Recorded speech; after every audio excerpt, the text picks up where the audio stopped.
حضرت فضیل رحم الله چې د یهودي او د نصارني سره ډوډۍ زما خوښه ده چې وخورم نه د بدعتي سره. ولې یا د یهودو نصارا سره چې سړی ډوډۍ وخوري ټول خلک یې پیژني چې دا کافر دي، دا د یهودیانو نصارا چې دا کفار دي. دا نو د هغو سره په ډوډۍ خوړلو باندې خلک خطاوځي نه، او د بدعتي سره چې ډوډۍ وخورې نو خلک په دې باندې دوکه کیږي. هغه وایي چې دغه بدعتي چې دی دا هم صحیح سړی دی، لکه څنګه حضرت فضیل هم سړی دی نو دا بدعتي هم سړی دی. نو خلک چې کوم دی هغه اقتدا کوي په ما باندې. نو هغه وایي چې که چیرې بد سړی وای نو ده به بیا ډوډۍ نه ورسره خوړلی. دا ډوډۍ خوراک دلیل دی پر دې خبره باندې چې دا بدعتي چیز دی سم سړی. نو د بدعتیانو سره ډوډیانې خوړل دا منع دي. او فیران پیر فرمایي شیخ عبدالقادر جیلانی په غنیة الطالبین کې هغه وایي د بدعتیانو سره کښېنئ مه، او دا رقم بدعتیانو ته سلام مه اچوئ، او نه د بدعتیانو په جنازه کې شرکت کوئ، نه د هغو مبارکۍ له ورځئ. ولې؟ ځکه د بدعتیانو مذهب چې کوم دی دا دروغجن دی. بدعتیانو دغه دین اسلام بنیاد څه به کړی دی؟ ورکاټ کړی دی، او دوی چې کوم دی هغه خپل خود ساخته اسلام جوړ کړی دی چې هغه بنیاد په دروغ باندې.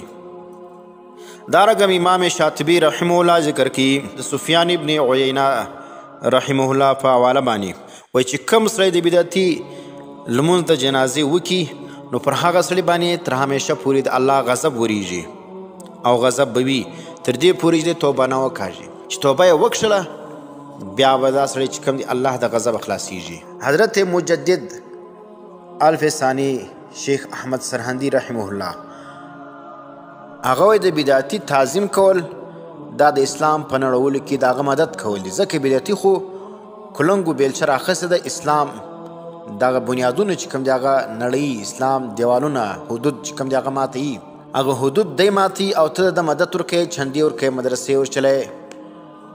نو دغه چې کوم دی دا د اسلام په نړولو باندې د هغه مدد کول دي. نو ځکه بدعتیانو ته بریلویانو ته صیفیانو ته چندې ورکول دا ناجایز دي. چې کم څوک یې ورکوي دا ګناه کوي، د اسلام په نړولو باندې د هغو مدد کوي. مکتوبات شریف کې تاسو وګورئ، مکتوبات د مجدد الفسانی رحمه الله.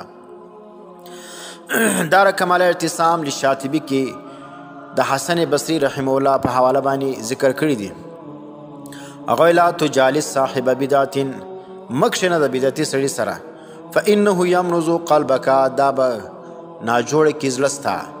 ځکه بدعتي خپله ناجوړه دی، نو چې تور سره کښېنې ستا زړه هم ناجوړه کوي. بدعتیان خپله مرضن خلک دي، دې څه مرض اخلي. بدعتي سړي سره صیفي سره بریلوي سره ناسته مه کوه، ځکه دا خپله په مرض باندې اخته دي. که تور سره کښېنې نو ستا زړه به مریض سي. نو د بدعتیانو سره ناسته مه کوئ. اور حضرت فضیل ابن عیاض فرمایي چې بدعتي ته ګوري لامه، هغوی نظر المؤمن الی المؤمن جلاء القلب، وایي د یو مؤمن کتل بل مؤمن لره دا د زړه تازګي ده. په دې باندې یو مؤمن چې بل مؤمن ته وګوري د هغه زړه راپورته کېږي، په هغه باندې زړه ته طاقت حاصلیږي. ونظر الرجل الی صاحب البدع یورث العما، وایي د یو سړي کتل بدعتي سړي لره دا څه به کوي؟ دا سړی لره ړندوي، څه معنی د حق څه به ړوند سي. دا بدعتي سړي ته چې ته ګورې ګردومر آخر به د هغه مجلسونه پر تا اثر وکړي، نو ته به څه کوې؟ د حق څه به ته هم ړوند سې. نو نن دا مه کوه. بدعتي سړي ته که څه ګورمه سلام مه ورواچوه، ناسته مه ورسره کوه، خوراک مه ورسره کوه. او زموږ د څه کوي؟ زموږ د عام خلک خورا په دې پوهېږي، چندې ورکوي، مدرسې ورچلوي، مسجدونه ورجوړي، اور ګاډیان کې سپري، او دا رقم حفاظت یې کوي. نو د چې کوم سړی بدعتي ولو د هغه سره به ناسته نه کوي، خوراک به نه کوي، تعظیم به نه کوي، دا رقم جلسې له به راغواړې نه، تقریر به نه اورې، دا رقم صرف نظر بلا نه ورته کوي، ورته ګورې بلا نه.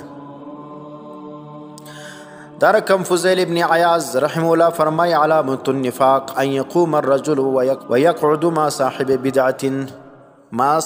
بدعة وای د نفاق علامه دا ده په یو سړي کې، دا سړی منافق دی چې د بدعتي سړي سره ولاړیږي او ناسته کوي.